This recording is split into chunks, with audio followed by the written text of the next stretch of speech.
Bonjour, c'est Cryptoly, j'espère que vous allez bien. En ce jeudi 26 octobre 2023, on est ensemble aujourd'hui pour parler crypto, pour parler BTC, pour parler un petit peu de l'actualité, parce qu'il y a quand même pas mal de positionnements qui sont en train d'être effectués, que ce soit au niveau de Gary Gensler, que ce soit au niveau de la législation US, mais aussi au niveau des mouvements du BTC. On voit ça ensemble tout de suite.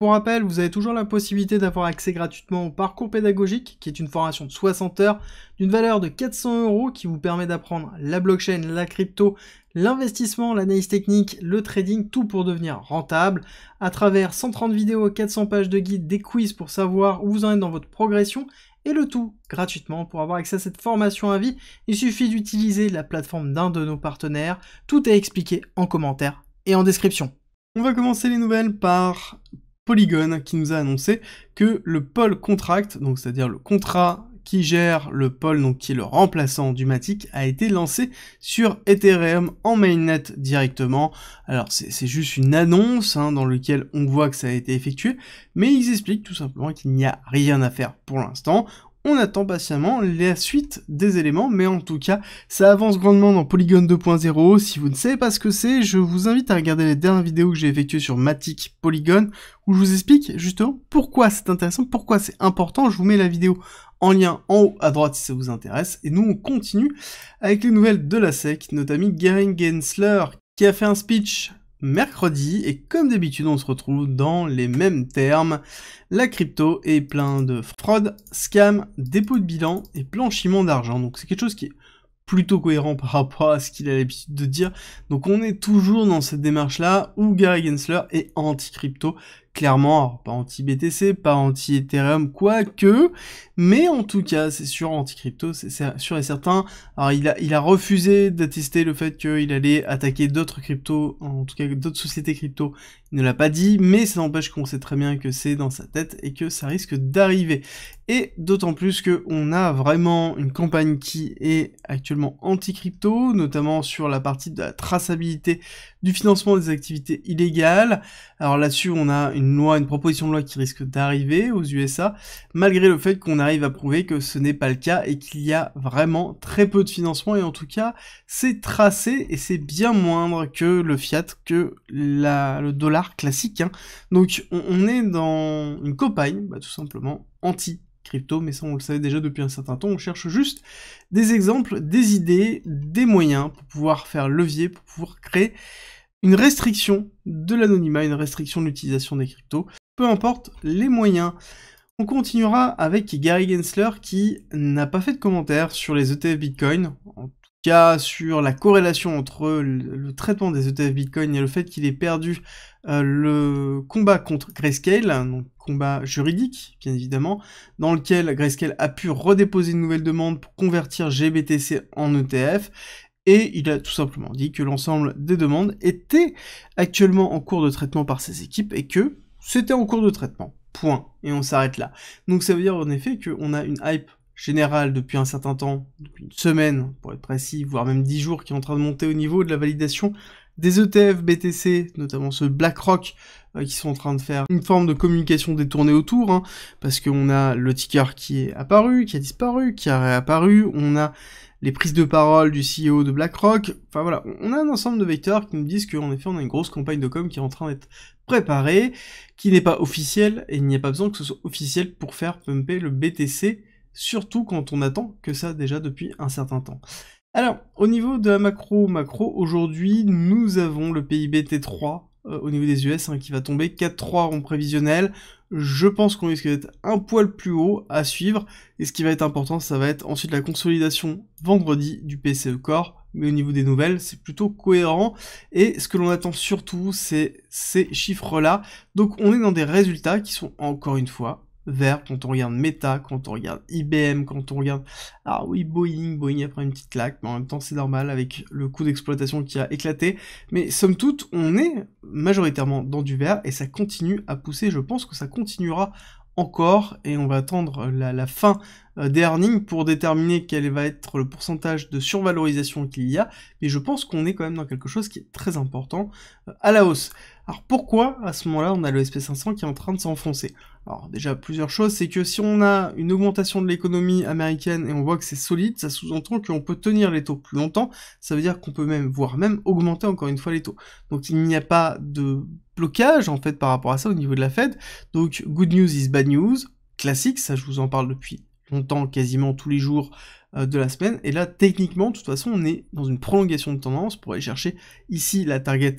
1,618, qui correspond réellement à 4100, qui est une zone très importante de support, qui a été de résistance et qui a été de support dans l'accélération haussière qu'on a pu connaître. Donc il est logique d'aller la retester, et là on verra est-ce qu'on cherche une accumulation ou pas. Et quand on regarde en plus vraiment le RSI, le momentum, on voit que le momentum garde la même typologie dans laquelle on a fait un retracement, et on va s'enfoncer pour faire un plus bas, et donc on a bien une continuité baissière du momentum aussi, donc c'est plutôt classique. À côté, on a un DXY qui repart à la hausse, break of structure en train d'être effectué. Ce que l'on va attendre, ça va être une clôture weekly dans tous les cas pour statuer, donc ça on en discutera certainement samedi. Au niveau du BTC sur SP500, très important, on voit qu'on continue à pousser à la hausse et c'est violent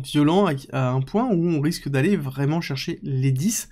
Et donc là, c'est quoi la représentation du BTC sur le SPX? C'est globalement la force, la surperformance du BTC par rapport au SP500. En même temps, c'est logique, on a un BTC qui est en train de pousser alors qu'on a un SP500 qui est en train de s'enfoncer. De ce fait, on a des grosses bougies vertes qui sont en train d'apparaître et qui nous donnent justement une forme d'impulsion, de résilience du BTC par rapport à la baisse de la macroéconomie américaine.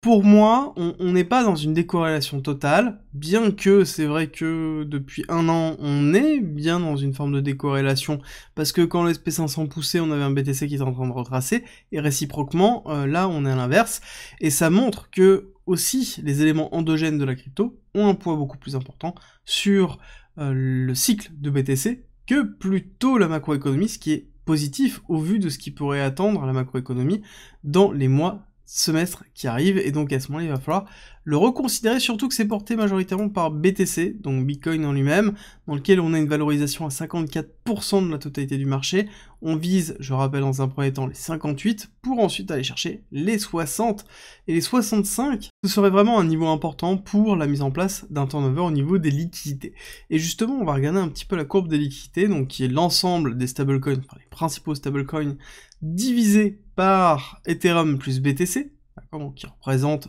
80% du marché. Ça nous donne une très bonne vision quand on tire toutes les autres cryptos de l'état général du marché de la liquidité, et on voit qu'on a bien entamé une baisse de la liquidité, on est passé ici de 16% à 13%, ça sous-entend qu'on a un poids relativement moindre petit à petit des stablecoins, donc ça sous-entend qu'on a ici un transfert de liquidité qui est en train d'avoir lieu. Alors, transfert de liquidité qui se fait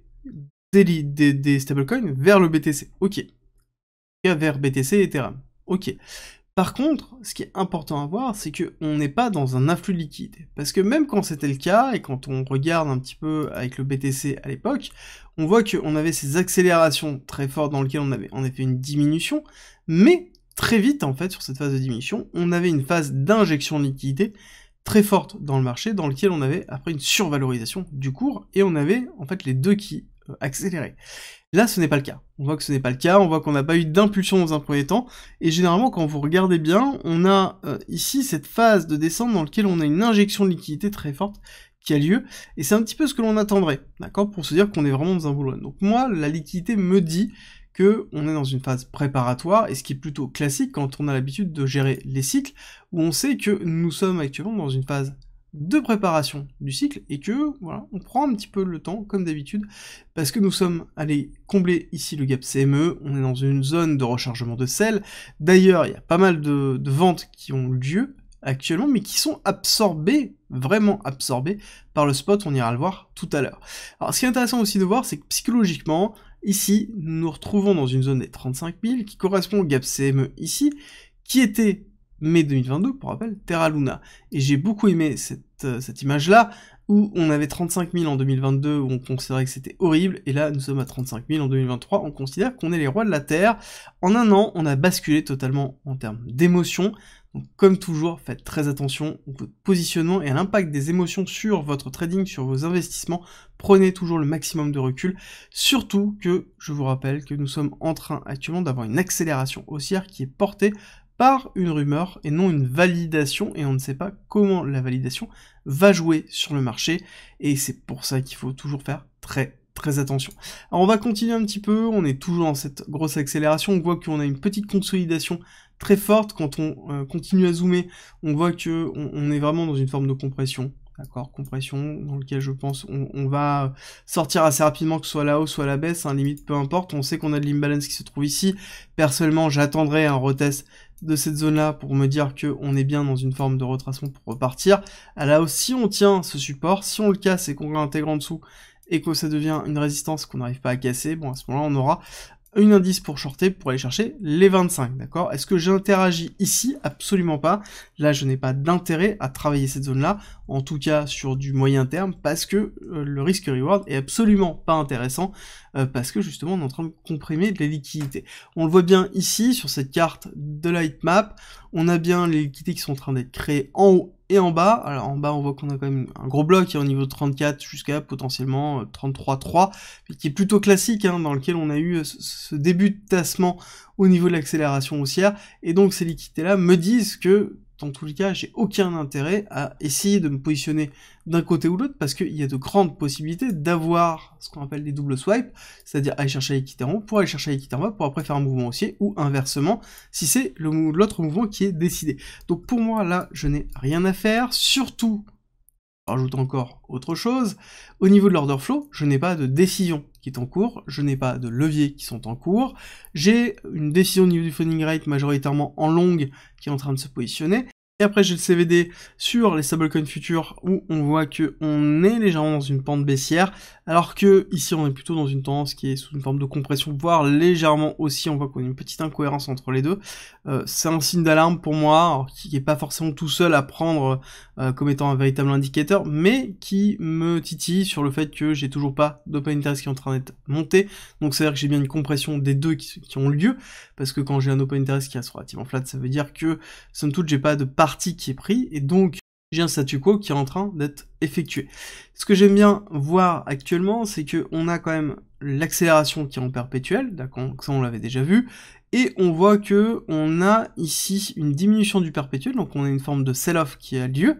et on a un spot qui bouge pas trop, donc ça veut dire que on est en train d'absorber les ventes qui ont lieu. Là, ça va être très important de voir est-ce qu'on va tenir cette absorption sur peut-être encore la fin de semaine, ou est-ce qu'on va casser baissier. Pourquoi casser baissier? Parce que je vous rappelle qu'on a des options qui vont expirer vendredi matin, dans lequel on a quand même plus de 4 milliards quasiment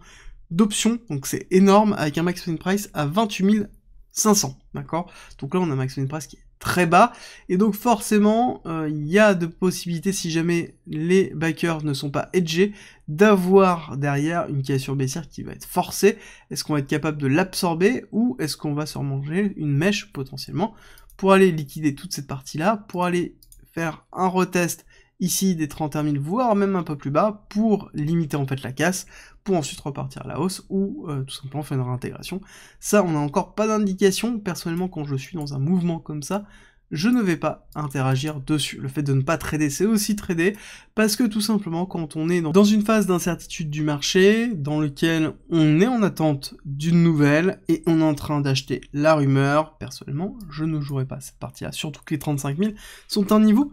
très important à tenir, et à savoir que ça va être relativement compliqué de casser ça. Par contre, si on le casse, je peux vous dire qu'on va aller relativement haut, on risque d'aller chercher le retest ici des 39 000, d'accord, dans lequel on a un order block qui est le début ici de Terra Luna. Alors le véritable début ici, mais on avait une cassure, un retest, et ensuite ça a été la rupture ici de 37 500, et on a un gros order block qui se trouve dans les 39 000, donc il est fort probable d'aller retester cette partie-là, surtout qu'on a un appel de prix à 1,618 à 36 382, qui est le petit order block qui se trouve ici, qui a déjà joué pas mal de choses avant d'avoir vraiment le gap et la rupture baissière. Donc pour moi, on est dans cette démarche où on se trouve dans une zone importante, dans lequel on a une rumeur, donc on prend du recul comme d'habitude, et on sécurise ses positions si c'est pas déjà fait. J'espère que cette vidéo vous a plu, si c'est le cas, n'oubliez pas de me laisser un like et un commentaire, ça me fait toujours très plaisir, et vous avez été nombreux à voter pour les différentes cryptos à faire, et donc ça a été ING qui a été sélectionné pour aujourd'hui, j'ai noté aussi Océane et ICP qui ont été sélectionnés, donc ce sera pour les prochaines vidéos, donc comme ça, j'ai au moins 3 vidéos à vous faire dans 3 jours, sur lesquelles on va pouvoir explorer des nouvelles cryptos, et je vous dis à 13h30.